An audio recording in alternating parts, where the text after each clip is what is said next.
The ball is little bit kicking, so I was trying to hold the wicket playing. প্রথম ম্যাচেই লজ্জার হার হেরে উপস্থাপকের প্রশ্নে একই বললেন লিটন। বিস্তারিত জানতে ভিডিওটি না টেনে সম্পূর্ণ দেখার অনুরোধ রইল।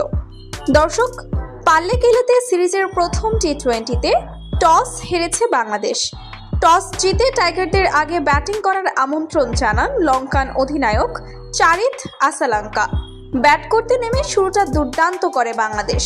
5 ওভার পার হতেই রান ছিল 50, কিন্তু টি-20তে বড় রান করতে না পারার অভ্যাস থেকে বের হতে পারল না বাংলাদেশ।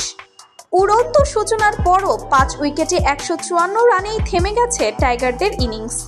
অর্থাৎ জিততে হলে শ্রীলঙ্কাকে করতে হবে 155। জবাবে ব্যাট করতে নেমে মেন্ডিস ও নিসাঙ্কার তাণ্ডবে পাওয়ার প্লেতেই 75 রান করে শ্রীলঙ্কা, যার ফলে বাকি রানগুলো দেখে শুনে করে খুব সহজেই করে ফেলে সেই লক্ষ্য। আর ম্যাচ হেরে উপস্থাপকের করা প্রশ্নে লিটন দাস জানায়, ব্যাটিং দুর্বলতা আমাদের বেশ ভুগিয়েছে, বিশেষ করে মিডল অর্ডার। হাতে পর্যাপ্ত ব্যাটসম্যান থাকতেও খুব স্লো ব্যাট করে তাওহিদ ও নাইম।